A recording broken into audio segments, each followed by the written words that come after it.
everyone, and welcome back to the World Explorer podcast. I am Casey, and I'm joined by Isaac. And if you're not sure what this is the podcast where we take a prompt and then build an entire world about it. Just to start, I want to say, Hello. I do want to apologize for my bad audio quality. I don't have power at the house, and I can only record in a place that's echoey and weird. So that's out of the way now. Okay, so today our prompt is one person timeline. However, this prompt was discussed last week and I wrote it down. I barely remember writing it down. I have no idea what it was about, but Casey says that she remembers what it is. So, Kinda. Casey, you're our prompt master, kind of, I guess. Okay, so What is the one person timeline? So the idea of a one-person timeline is that every person has their own timeline. They are stuck in their own bubble. Pretty much, it's almost like you're the star of your own show, and other people don't actually exist. Like it's just you, and what you see and what happens to you is what's happening, and nothing else is actually happening to anyone else. Like, I guess it's the idea of when you're a child and you're playing peekaboo and you cover your eyes, the person no longer exists. That kind of thing. Does that make sense? Probably explained that badly. Yeah. You can see where I'm coming from, right? I'm seeing a lot of paradoxes coming from this and plot holes. Well, yeah. And, well, the whole this is gonna be fun to iron out. Yeah, I think the whole idea would have to be that there is one main character to this story, and it's literally their world, and anyone else, and that's kind of removes all the plot holes. Because if you're like, oh, but that contradicts with that person's timeline, you can be so like, it seems more that like person's timeline doesn't exist. So it seems more like rather than everybody having their own separate timeline, this one person is bound with one timeline. Yes. Yeah. Pretty Okay. much. Yeah, that's no one else can really like time travel or change the future or the past or anything like that. It's just this one person. And for all, if we wanted to, that one person could be a time travel, quotation marks, jumping in between different timelines and stuff. And you'll be like, oh no, but he's changing the timeline. I'm like, nah, he's just living his life. And sure, it kind of changes what he sees and it seems to be having an effect. But the reality is, it's not having an effect on anyone else because the moment that person's not looking at that other person doesn't exist. Like they only exist when the main character sees them. So literally all of history never happened. Yeah, it's just a background. It did, but it's like a background to this character. Okay, so everything is fake, nothing is real. It sounds less like this person is living in his own timeline and more like he's living in some sort of simulated reality. Yeah, this is the Matrix. Pretty much. It is. Except the Matrix had other people and they were real people. They were just in a simulation. This is the reality of the world, is that there is one person, he's running the show and he doesn't realize it, or she. We don't have many she main characters. Maybe we make this a female. Okay, so she has this power. Curse. So when was she born? Where did her, like, when did time start? Did the time start when she was born? Did she always exist and not realize it? Did someone give her this power? Did someone create this world? I have questions. Yeah, so I guess we've got several options as we normally do with worlds like these. One option is she's born in a time period where there's a history and a future supposedly, but in reality the only time that actually existed was hers. Two is that she was always lived. She's like the Avatar. Go ahead, cross it off your bingo list, guys. She is like the Avatar, and she respawns every time she dies. She instantly starts a new life, and therefore she's interacting with all of history. But it's just her point of view is the only one that matters at the end. And then that's got to be like the best way to win a debate or an argument. Is just say my point of view is the only one that matters. Yeah. Therefore, you cannot have an opinion. Yeah, I mean, she doesn't know this. Or, I mean, maybe she does, but like the third option is she's born in a place out of time and then enters into time via like some god sending her in or something. Which I think that wouldn't be her. Yeah, I think that That one wouldn't be raises more her like paradoxes. entering time. That would because again, this is everything's controlled by her. That she then time never really happens, so she's not entering time. She's more creating the timeline. Yeah, she more is the god. So the third option I think would add more paradoxes than option one or two. So I think we're Yeah. more between one or two. So would we say she's constantly reincarnated, or would we say she's one person who probably jumps through time through discovering time, discovering time? Everything's quotation marks in this world, pretty much. Okay, so if she's being reincarnated, Mm, then and she doesn't have any sort of memory of a past event, but then if she were to try and travel back to that past event, uh, because she is manipulating time and controlling it all from her perspective, she would never meet her past self. Her past self would just to exist. And then also anything in the past could really change depending on how she feels that day. true. So I guess maybe So I don't having see just reincarnation doesn't. You can literally add on to the timeline if you're doing reincarnation like that. Like you can say the universe is 1,000 years old, then the next day you can say, nah, actually it's 10,000. yeah. Well, here's the thing, like the world isn't defined by her thoughts or ideas. Like the world is still the world is still doing things to her. It's just that outside of her there is no world. I guess it kind of comes down to the idea of having souls. Like we all believe, at least I personally believe that every human has a soul. It's what separates us from other animals. In this world, she's the only one with a soul, and all the other people are they don't do anything beyond their interactions with her. Okay. So then I still have the question: where did she come from? Yeah, I mean that's the question to the beginning of all worlds. No one ever It really seems like there knows. does have to have. We could either ignore it and say no one knows, leave it mysterious, or we could, because we are world builders, actually build an original source, like where she came from. In which case, Yeah. it would have to be some sort of god or god-like figure who has likely created more than just this one world and timeline for this person to be connected to. But there's other people out there with their own timelines and worlds that they're living in that don't interact with each other. I mean, we could go like they are the children of the gods. They don't realize it, but they're like being trained up by being put in a world of their own. So everything that's happening to them and why they don't have control is because it's all like a big game by a higher authority trying to force their creation to prove themselves worthy for who knows what. Yeah, that was going to be my next question. Worthy of what? What are they being trained for? Be able to create their own world with actual people where everyone's important. You know, like you win your world, then you get to create something like Earth And and maybe get this could be to. something. Maybe this could be something like like let's say, how about something like say entertain. It's another entertainment scenario where the Mm, god wants to be entertained because we haven't done that before. But anyway, so the god wants to be entertained and is creating these worlds for these individuals to live in, seeing just like what they do. What would these people do if they had this time travel ability? But he keeps them all separate, and so they're all unaware of each other. But well, yeah. So then one day, somehow, these two different, or maybe even more than two, separate timelines or whatever, they and these people they meet each other, they interact, and they're like, "Whoa, who are you? I don't recall reading about you in my history books that I've created." yeah, Uh, and then through that, they might start to become aware that they have control over the world based on their thoughts and their beliefs of what history was. And when yeah. they have two conflicting beliefs, I don't know if that would like just cause a rift in time or something. That's a good point. I don't know Where what would.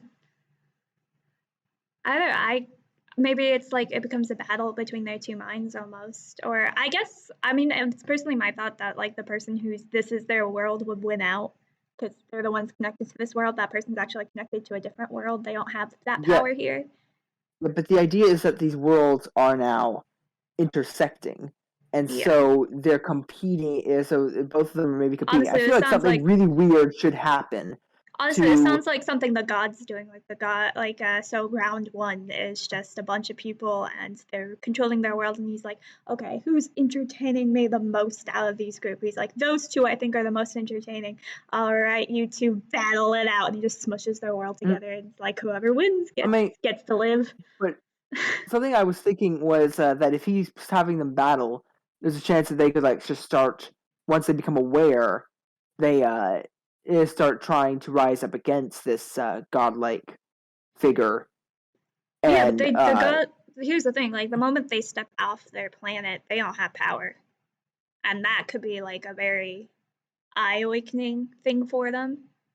Is when, like, say they both decide to team up and they go against the god, and then they realize they can't. They're, like, the moment they step away, they don't have the power. The guy kind of just laughs them out, sends them back, and says, "Look, if you want my type of power, defeat each other. The winner gets it. Go." I And mean, that's what he did. I was thinking maybe it could be something like if they managed to leave their timeline, their little bubble, that Mm. if they managed to escape it and get into the realm of wherever the god is, then they would sort of be on maybe an equal playing field with him. Because I was thinking maybe it was like the realm that you're in determines uh your power. And if you're Okay. outside of these bubbles and you're now aware of like everything and you can see like the guy right from you, it's kind of like the Watcher Okay. from the What If series, where Yeah. you're unaware of the Watcher and everything, but once you become aware of him and you enter his realm, now you can actually interact with him and fight him like Ultron did. Yeah. You suddenly have a you've hit the next level of understanding. And the question is that actually this god's goal is to get someone who can be on the same playing field as them? I think And that something interesting would be is maybe he's not supposed to do that. Maybe he's not. Maybe he understands there's a danger in this, but he gets bored of just yeah, watching these people do their thing in their little bubbles, and he's like, I'm bored, like because I I want an don't equal. feel I any want risk. He's like, I was thinking what it would be is he wants to be risky because that would be entertaining. The thrill of the possibility that somebody could break free from one of these bubbles and and come and instead so get him. now instead of trying to Or stop them, he's encouraging them. He's training them to defeat him. yes, but at the same time, he plans on coming out on top, but Well, there's a yeah, chance that he won't. And that's but why, and he but leaves that that chance so that he can be entertained. yeah, Now, there's and either that option, or we could go with the simpler solution of he just accidentally placed two little bubbles too close together. I kind of like the first option. For one, now suddenly this Watcher character is a main character and a complex character instead of just like a god watching. He's now this like because that was my biggest thing about the What If series. The Watcher is boring in the What If series. Like, can we all agree? Like, he's not that interesting of a character. He just narrates the series. But I feel like this version of this is more like from the Loki series. I'm not sure if you've seen Loki. Yes, I have. That big guy. I'm not gonna spoil too much. I'm just gonna say the big guys in the Loki series. Yeah. He's more like them, way more involved, and well, they are trying to stop stop the rifts and stuff. It's kind of like if that group and the Watcher had a kid. This is who this guy is. So he's very involved in the world and everything that's happening, but he's still very distant. He is the Watcher. He's in control. He's watching everything. But now all of a sudden he's like, you know what? I'm bored. I want risk. I want excitement. And I want someone who can become my equal. And either they're going to destroy me and at least the boredom ends, or I can befriend them and I'll have a companion who's on my level, or I get to destroy them and I get some serious entertainment and I get to feel powerful at the end and I get to do it all over again and see if I can come up with someone who's even stronger and powerful. So like he's like it's a win-win-win for me no matter what happens. Yeah, I mean, I like that. Like he actually has, like you said, character. Yeah. Okay, so he places the two. So he places the two bubbles beside each other, like they start interacting. How many of these like different bubble worlds is he going to be combining? I guess like we could just say the classic 5 and have a 5-man band. Oh yeah, true. I mean, but here's the thing. This is like a 5-man band where all 5 are the hero, like the main hero. Which just sounds Well, the insane. Like, story can focus on one of the characters, but all of these other characters are the heroes of their own story. Yeah. I mean, But the I almost think overall this, story is focusing on one main character.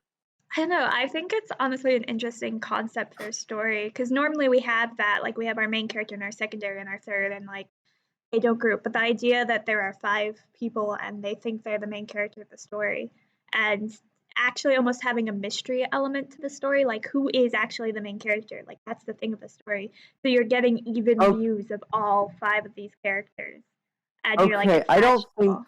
don't think that's necessarily a good idea. Maybe if done right, it could work, but Well, yeah, I it's gonna personally be a don't think that's a good challenge. idea. Yeah, Yeah, this because isn't a I simple mean, story.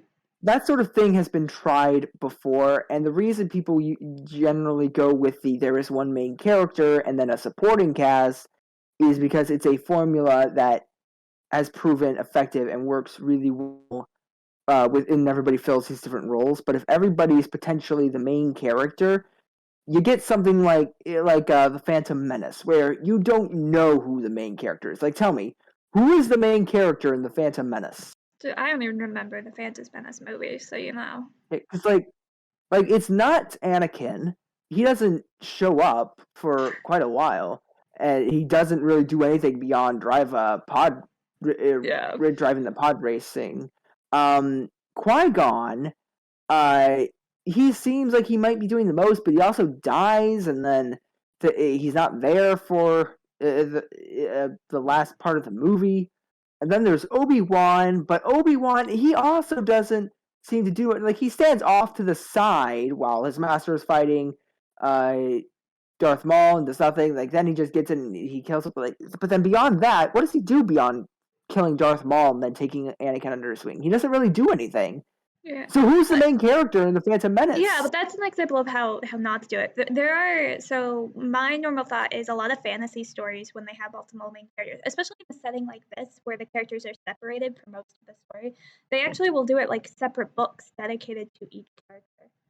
So I have a series if you actually that set up different stories where each story has its own main character, that's a little different. And then they come together in the end, and you've read 5 separate stories. These are 5 main characters, and you're like attached to them all. But at this last book, you pick your main character who's gonna win, and that's the person you focus on. And you can make it. It's usually good to establish that kind of early on, but at the same time, you could do the difficult writing and try to balance the 5 main characters until the end, and the one true character comes out. And it is possible. I believe it's possible to have like 5 really in-depth characters. I just don't think it can happen in a short writing time. Like these are gonna be long books. Don't rush it. Take your time with the series. Write a lot. Dive it. Like you have 5 main characters, and therefore you're going to have 5 times the amount of content. And that's the thing people forget. I want to give an example. The MCU. Each of these different MCU characters, they have their own movies, and they are the stars in their movies, or at least most of them do. Yeah. But then when it comes to like an actual Avengers movie where they all come together, you're generally focusing on one main character, or maybe 2.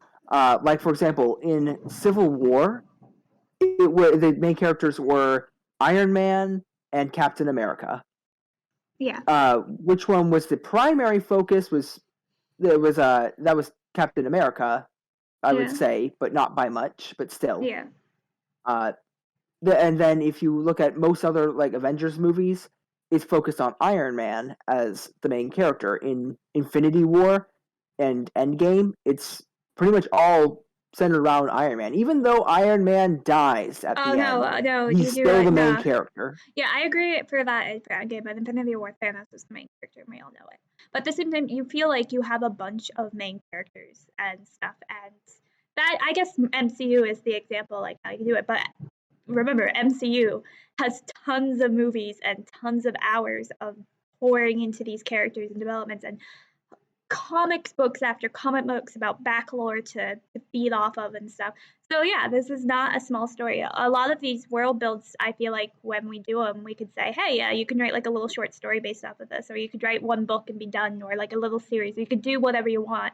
This is the world where you can't. Like this is the world where you have to be fully committed to making a very complex series, or you just limit the bubbles and just have two, and you just have two characters battling it out. Keep in mind, the MCU has just been decades in the making. True. Yeah, that's and true. Hundreds or like thousands of people have worked on it. In terms of like story, I don't know if it's like in the hundreds or if it's in the thousands, but the story alone, even that's still a lot of people have been working on this story for years. And it's the same for things like Star Wars and stuff like that. Like but I think the advantage that this story has versus like wise of time and like being one person being able to do it is that it is kind of set, like everything happens once and then you're done. Like it's not happening over a super long time period. It's this big event's happening once. You could have it happen a bunch of time periods, but in that case, you'd only be allowed to focus on one of the characters in one of their little bubbles. So like you have all that back lore, but if you want the big main climax of this world's story, it's all happening at one moment in one time with a bunch of characters, and that's it. And that is an advantage. Like you're not, there's no real future past the story, and there is a past, but that past isn't as important as what's happening in that one time section. So that does cut down the amount of time and work it takes to write a story like this by a significant amount. Unless you want to build the backstory, in which case, like, go for it, because that could be fun too. I want to say real quick, because you mentioned Star Wars as an example, a pretty significant difference in the way, even it's more the books, because I was going to say, like, a difference between, like, Star Wars and Marvel is that Marvel focuses on the same characters for the most part. Sometimes they'll throw in another character, but they are still keeping, like, the same group of characters, so just expanding the group. Star Wars, whenever they're making like a spin-off series or sequel series or another trilogy or whatever, they're very often focusing on other characters that aren't really part of the main group, or maybe even characters you've never even heard of, and they're creating something that's completely unrelated but takes place in the same universe. Kind of like The Mandalorian. The Mandalorian is pretty unrelated to the main into like the original trilogy or even like the main saga in general. It has very little connection to it. I mean, but even then, Marvel is starting to do that now. So like they have their side stories, like the new one, the night one. I don't remember what he's called. I'm watching. I still have not seen it. I've been watching it, but yeah, I'm not spoiling anything here. But just the fact that Moon Knight they have no plans to connect him to the bigger saga universe at all. That from what I hear. So they're starting to do that, like lesser characters and just fleshing out the world with small little people. The thing is, you can't do that in this series. Like this world that we're building, you can't do that. You have your main character and that's it. The other people don't exist outside of these main characters. You can't have a side character. It doesn't work.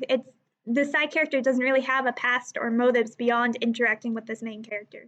If anything, like if you did a story based off of them, they would seem like a creepy, obsessed psychopath just focused on this main character and what they can do for that person in that story. It'd be creepy to write about them, which could be fun. I'm just saying, could be fun. Yeah. Could. It could be fun, though. That's good. Now that I'm describing it, I'm like, I want to write that. That sounds fun. I want to write from the point of the view of the person who doesn't exist, except I want to make the main character's side character the main character. I just want to get real meta. That sounds painful. Yeah, my brain hurts just thinking about it.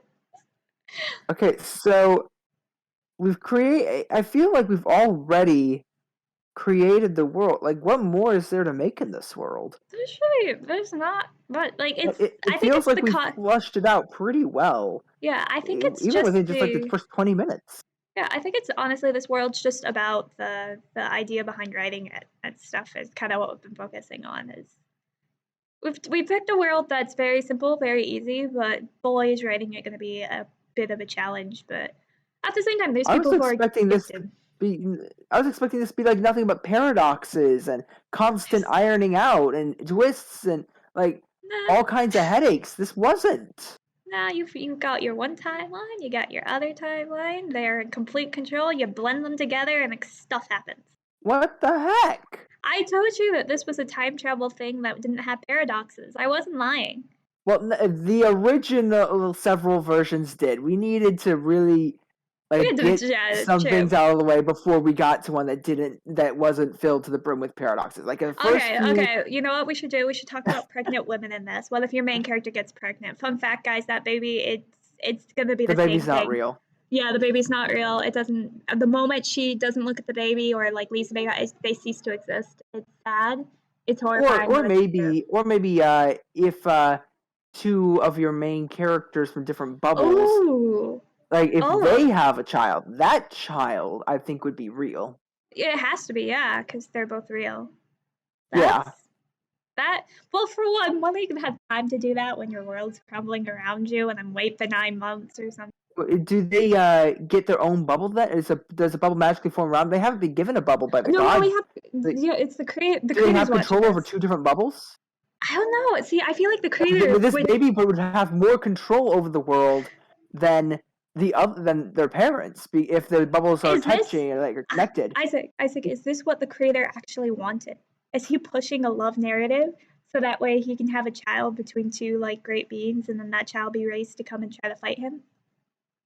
Have we created a main character from the main character? Yeah, have we created the chosen one? Our main character found another main character, and together they made another main character to go and battle with God. No, together they produced the ultimate main character. And we shall name her Mary Sue. I mean, I think just calling her Mary, people would get the reference and find that amazing. I just think, just calling her Mary would be great, because, the ultimate main character named Mary, it's gotta, either that or Beowulf, if it's a dude. I don't know, Beowulf is just a mythology thing, and Beowulf is not a perfect character in any sense. The dude's an idiot. No offense.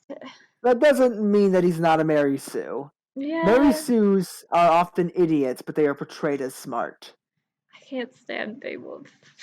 So many reasons. I love the book. I want that noted. I adore it. Yeah. I read it in Old English and I still loved it. Yeah, I think that's actually a really interesting idea. This child is born in two worlds exploding apart and is raised between, two parents with strong conflicts who have ability over the world, and she's raised to tame other people's worlds. And she can even have a side quest where she goes out into other bubbles and starts taking over other people's personal worlds too, until she becomes all powerful and goes to confront the creator or the watcher. Because she was not born in those other bubbles, wouldn't she not have control over them? Oh, that's true. I don't know. I mean, but so she just has control over No, here's what needs to happen. She needs to go to another bubble, marry a person in that bubble, and have a kid. And then that kid goes to another bubble. And then the bubble power just keeps on being passed down until you get one child with control over all of the bubbles. And this is the person who can actually bring all of the bubbles together into this one giant world that he or she has full control over. And the bubbles engulf the god. And then they can battle the god in this world that they have control over. Isaac, here's the thing that's this leading of having kids with the other person. This thing's so wrong. At this point, this ultimate main character is just gonna go have a kid with the watcher. And then the watcher is defeated by their own child. That I could kind of see that happening. I personally have zero desire to write this. I liked where we were going, but we have taken a turn that I do not care for. I'm observed to the first child, but once it comes to you just have to have children with everyone who's controlling the world. I like forced romance. I feel like a bunch of that would have to happen. I mean, yep, probably. Yeah. Well, we did that. Sorry, guys. Yep, world made, I guess. We done? Yeah. Yeah. We're done? Yeah. I was gonna say I'm pleased, but the last 5 minutes of this conversation has ruined that. So I'm not as pleased with the world as I was 5 minutes ago. I still think it's an interesting concept. Yeah. And something fun It's like an to play interesting with. concept, but like the whole give birth to the ultimate chosen one and who has control of the bubbles and then just go to a different bubble, have another kid. It's so ridiculous that it's funny. But then again, there's only 5 people in the world you can couple with. So. Well, unless the god versus the Watcher makes a whole lot more bubbles. True. We don't know how many bubbles he makes. But yeah. Yeah, there's a lot of freedom in this world, a lot of places you could take it, but it is a more intensive thing to dive into. But I do think we are good. And we can say goodbye. All right. Yeah. Bye, guys. Yeah, bye. Thanks for joining us. See you next week. Bubbles.